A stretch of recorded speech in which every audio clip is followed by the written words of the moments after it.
Sun is hot. Oh, it's hot. I'm gonna need vice grips. Oh, there's vice grips. I remembered I looked at this once before. Yeah, take that. Oh, not on the paint, boy. Not on the paint.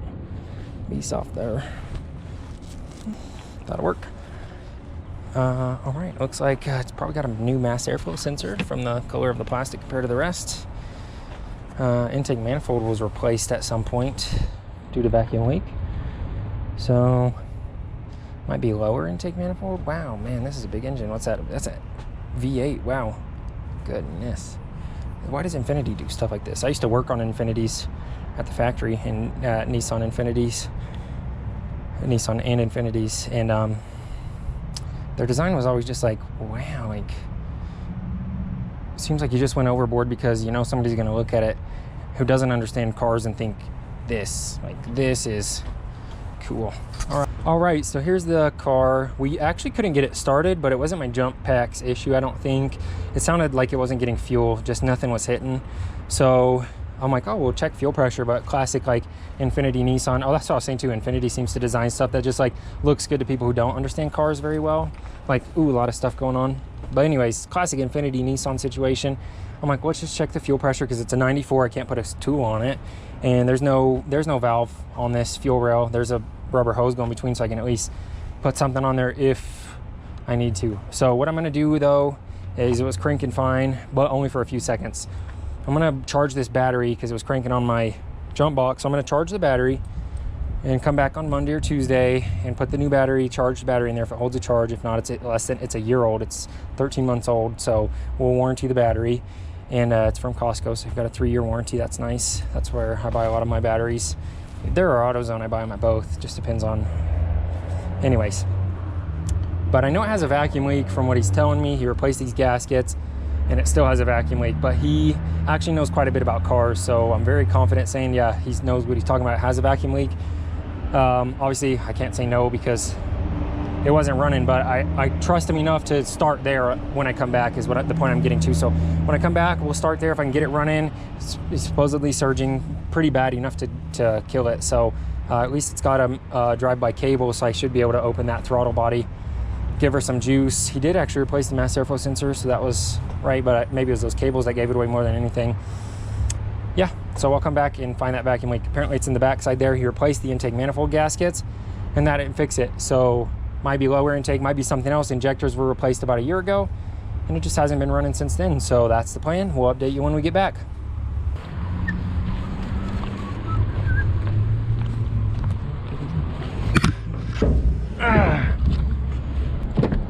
Anyways, that's that. He's gonna be out of town next week, so I've got his keys and his battery.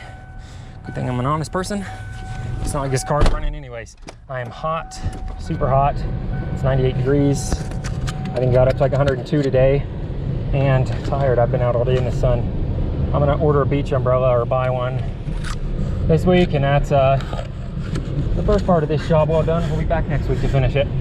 Right, well, we're just pulling back up to where this Infiniti is here, and it's right here. I'm just gonna block parking for a moment. The battery won't take a charge. It's only like a year old. So I'm just gonna toss him his battery back and his keys, and he's gonna go warranty this. When he gets it back, then we'll worry about finishing this diagnostic up. This one's heavy.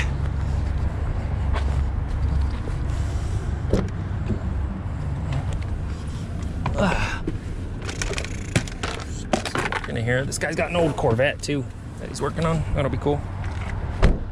His keys as well. All right, so here we are again with this Infiniti, and this time we've got my jerry rig smoke tester. I actually don't ever use this thing. I've used it like twice. I don't really like tracking down. Well, here's the thing. Vacuum leaks are pretty easy to find most of the time.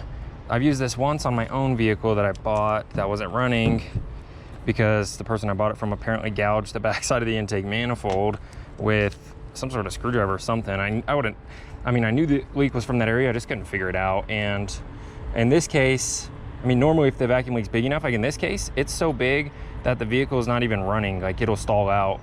But it's an Infiniti, so it's really, really hard to see on the backside of that intake manifold, near the firewall where that leak's coming from, obviously, according to spraying some combustible liquids back there and getting the engine to rev up. So yeah, in this case we have to smoke test again because I just can't find it. I can't eyeball the leak, and it's a lot of oil, but that rag is thick, so hopefully it gets all the way down there.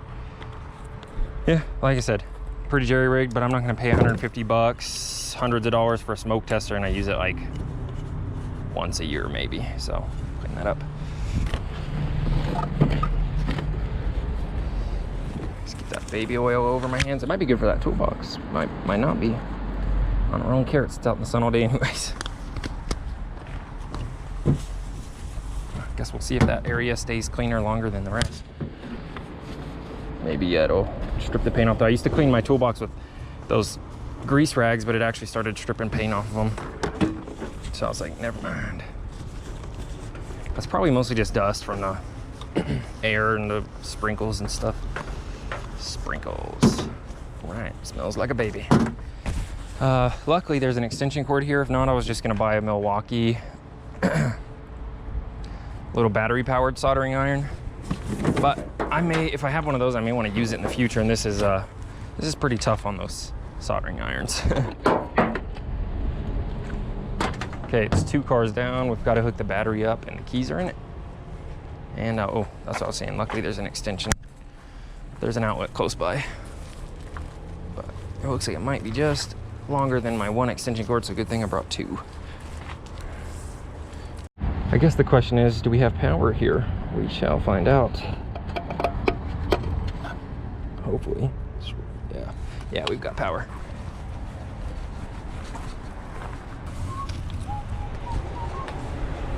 See what we do with this one. Oh, I think it'll reach. Yeah, we're good. We're good with 1. Just enough. All right, new battery warranted. So as did I guess this is the 3rd one, actually. Well, I don't know, maybe I didn't count this one, I already forgot. But there was let's see if that clears. Last week, 3 no starts I did. They all had interstate batteries. And I was like, that's interesting, but they're also like the cheapest batteries with a good warranty, so it's probably just a coincidence.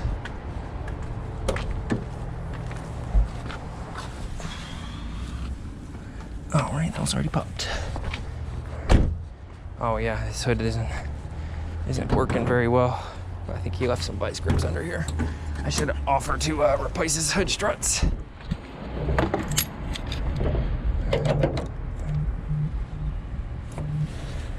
All right, so somebody's calling me.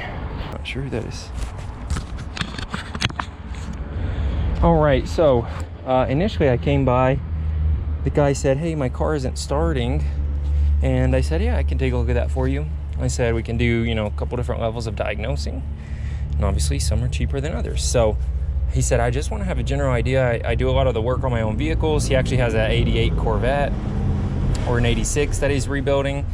And this one is actually a car he bought for his girlfriend, and then they broke up. So he's like, yeah, it just sits around, no rush. And anyways, I stopped by and I said, yeah, you definitely have a vacuum leak, because he helped me get it running. And I said, I can tell you that as the initial diagnosis, you can do with that what you want, or we can dig deeper. And, you know, being an Infinity, disassembling stuff, doing a smoke test, all that, he said, you know what? He's like, oh, you just replace some gaskets on this, because I know, he's like, I had a mechanic come and replace the injectors a while back. And he said, so he took the intake manifold off, let me just replace those gaskets. He replaced the gaskets and it didn't fix it, so that was just the upper intake manifold gasket. So I'm thinking maybe it's a lower intake manifold gasket, but clearly when we get it running, it's clearly revving whenever we spray some cleaner or some combustible back there near the rear. But again, it's just on this Infinity, we cannot see exactly what's going on. And the other difficult part is it's such a big vacuum leak, we can't get it to run steady. So it's not just like surging, it'll die. So somebody has to be in there giving it gas. It starts revving up too high. It's just a bit of a mess. Well, last time I came out here, I was like, okay, let's jump it off, and it didn't jump because his battery was already dead. And so I said, well, you're gonna need a new battery. And it sounded like it wasn't getting fuel, because we got it to crank real well with my jump box. And so I'm like, great, maybe something else, but we'll get this new battery in here and see if it starts up. I'll check for fuel pressure if I have to, and then we'll find that vacuum leak. So bit of a stuff going on here today. The other interesting thing is these cables are identical. I'm not actually sure which one's the positive and the negative. I'm gonna have to trace one of these to the chassis. Typically this black one with a yellow chaser is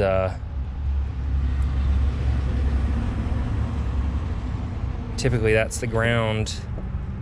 This one's probably, yeah, this one's probably positive because these look like some accessories that would have gone on this bolt, and this one doesn't have an extra spot for those, so I'm guessing that's positive, but I'm still gonna trace that other one to chassis just to be sure. I don't wanna put this on backwards.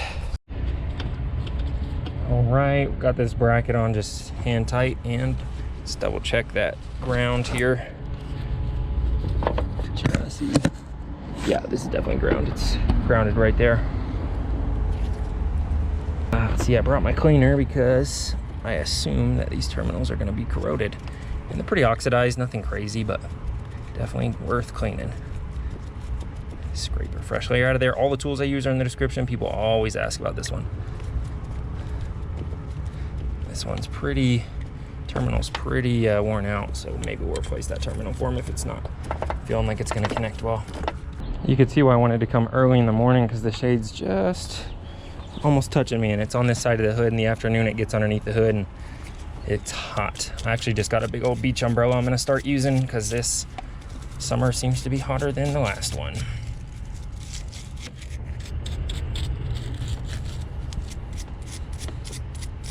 Okay, just give these a little touch with this brush here, clean off any oxidation that might have started. That lead oxidizes pretty quickly. You can see it get dark, so just get it nice and fresh.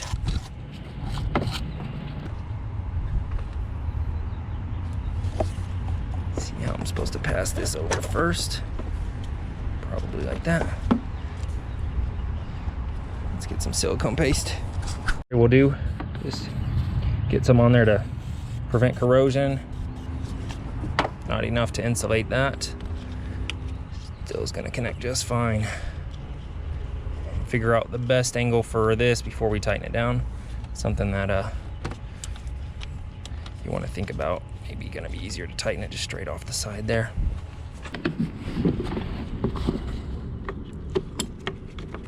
This might have been an 8. No, it's a 10.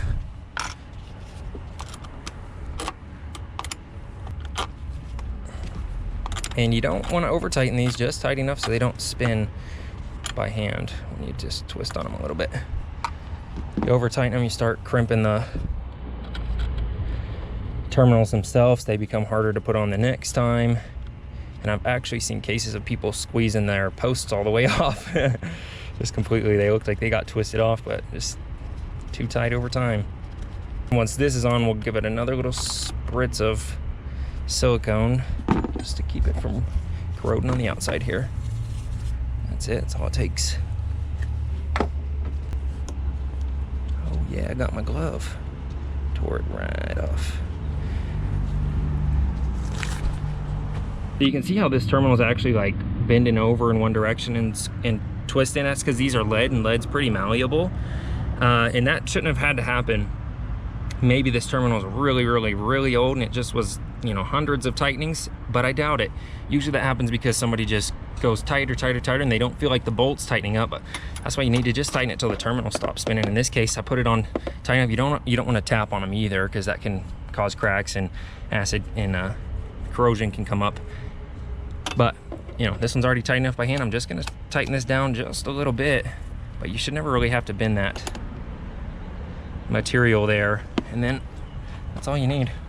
That'll keep your terminals lasting long, because you stretch this all the way out to where these start touching, then you're just gonna have to replace the terminal because you'll never get that tight again. All right, so now this is gonna go in 2 directions. I probably don't need to start it to listen to that vacuum leak, but I kind of want to make sure that it starts, because the last time I was here, it sounded like it wasn't getting fuel. This is the cheapest soldering iron you can get at Harbor Freight, so there's no on and off switch. You plug it in and it's gone. You know, it's going. So we're gonna wait just a minute before we actually get started with this. Make sure everything's ready to go or before we plug this in. But that's why I could just put this on there and find that leak, but I kind of want to make sure it runs for them. So when we find the leak, I'm gonna pull at some point the intake tube here, and I'll probably pull it right here and stop it. And then I've just got to find a vacuum line that I can plug one of these into, and then I'm gonna blow into the other. And this is the cheapest, easiest way to do it. I could have hooked a bicycle pump up to it as well, but yeah, I was pulling that one out, and I thought, you know what? I was gonna do that this morning. I thought, you know what? It's not even worth it. I'm just gonna blow into that other hose. So probably just put one of these right here, easy to get to. All right, here we go. Let's see if it starts.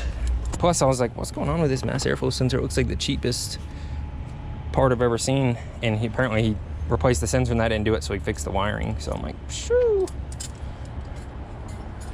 There's a lot going on here, a lot to take in. All right, there's a lot going on. Like I just mentioned in this vehicle, it's OBD1, it's pre-OBD2. So we're also dealing with that. There's not really information I can get off the computer readily. I have some adapters. I may slap one on there, but again, I know it's a vacuum leak. Those old clocks are cool though. Let's see what she wants to do. Okay, I hear that fuel pump, so that's good.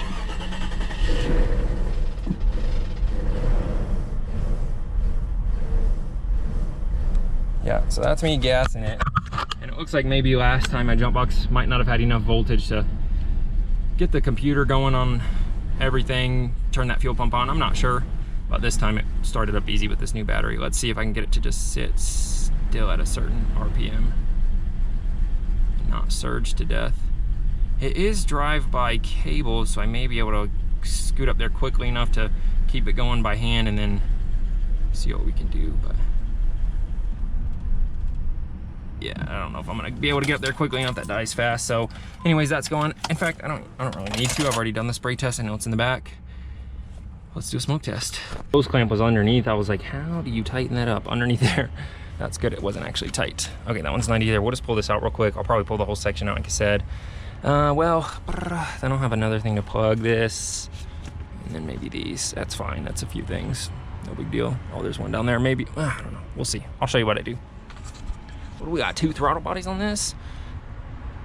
What's that, fuel rail runner? Fuel runner? No, that's, what is that? What in the world? What's this for? Anybody knows what this is for, let me know in the comments down below. I am not.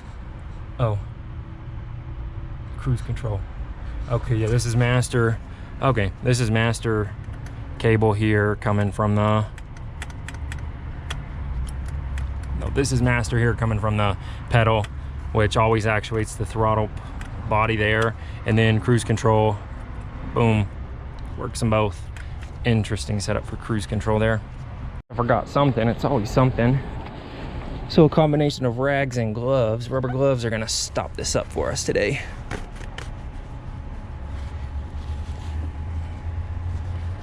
Let's see, we got 2 PCV hoses. And I'll probably just do fine with a rag.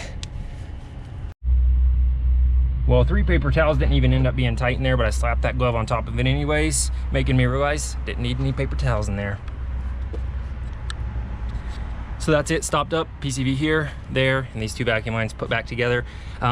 If it was going straight to the intake, I would just plug one and blow into it, but this is going through whatever right here is, VVT, solenoid crankshaft sensor right there, I can see, I'm not sure what's under there. And so obviously that's not running straight through, it's gonna go through a sensor or something, or an actuator. I don't wanna mess with that, so I'll just pull and that goes straight to the intake, like this one here. All right, so that comes off. All I've gotta do is get that jar sitting there. And I've got 2 hoses coming out of that jar. One I'm gonna blow in to push air through, and then the other one goes to that intake. So we'll plug it in now. Once it starts smoking pretty good after a couple minutes, I'll blow it in there and look for the leak. You should see smoke coming out of somewhere, probably a bit out of here, but hopefully nowhere else except for back there. You could have multiple leaks as well, so just be thorough. Right, here's that setup up close. It should start smoking in a few minutes, but like I said, there's 2 little vacuum lines coming out of this. The soldering iron, that's it. So I'll blow into this one and push air through the other one. All right, we got our first littlest hints of smoke going in there. It's been about 2 minutes, so it's a big thick rag, cheap soldering iron. It's gonna take a while. Actually, I just considered the idea. You may be asking, hey, why such a thick rag? Because you could just put a little thin strip of rag on there with some baby oil and get it to smoke, but I actually tied the rag on there with zip ties. I tried using electrical tape previously, and the rag was so thin that the electrical tape melted, so I thought, hey, let me put a big rag on there to keep those zip ties away from the soldering iron so it stays up on there and I don't have to fool with it when it's hot. That's why I did that. All right, you can see that rag smoking there. If you can see it, it's getting hot. And it might just be the tip that gets hot, not the whole iron. I don't know how they work very well. I don't really do electrical stuff with them.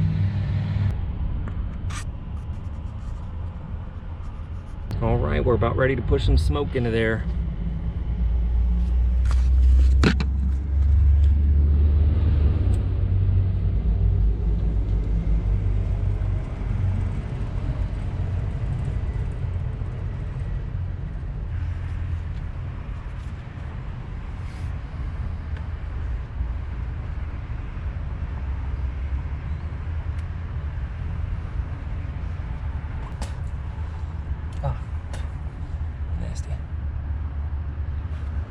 Nothing yet. So a lot of smoke getting there. I need to be thick to make it all the way back there. Actually, it goes to say as well, I always make sure to disassemble the rags when I'm done with one of these. 2 reasons. One, it's likely that there's some embers going on in there, it's so hot. But 2, oil soaked rags piled up together can actually spontaneously combust. And I've seen videos of it. Never happened to me personally, and I don't want it to. Man, I can't get it on film. I've tried a couple of times, but there's smoke coming out from down here. All right, remember how I said the customer replaced these intake manifold gaskets himself? And when I initially told him it was leaking, I found a big leak up here in the front. He was telling me, no, it's coming from the back now. So I said, oh, it must be lower intake manifold or something else. Well, here's your issue. Let's see if we can get some eyeballs on this. Probably take this line off here if I can. It's easy. No, it's a little tight. Let's see. Flashlight, there it is. That leak was back here. Let me show you what I found. I poked my eyeballs back here, and if you can see that ring right there, that is an intake manifold gasket. Right there, I'm shining my light on it. It's a little blurry. Underneath that swooping vacuum line there. So, when the customer put this intake back together, it looks like one of the gaskets fell out. If you remember, I said, I came out here and I told him, yeah, it looks like a leak. And I definitely felt the leak up here in the front. I said, it looks like you might be your intake manifold gaskets. Well, when he put it together, he said, no, it's definitely in the back here, definitely. So I said, okay, maybe wrong. So we'll test it out. Maybe it's a lower intake manifold gasket. And obviously this was installer error. It happens, it's happened to me. It's pretty common, especially when the gaskets go in one part and you have to flip it upside down. Sometimes you just don't see it, but there's your answer there. That's a diagnosis, well done. Sometimes with sensors and stuff, all you can do is give your best guess without putting way too much time into it, but it's always satisfying when you get a diagnosis completely 100% secure like that. Surely was a job well done. Next one, thanks for watching. If you like the video, consider subscribing, consider becoming a channel member to help when we can fix cars of those who are in a little bit of need of help. If not, a thumbs up is great. Comment down below, but your subscribe means the most to me. Thanks for watching.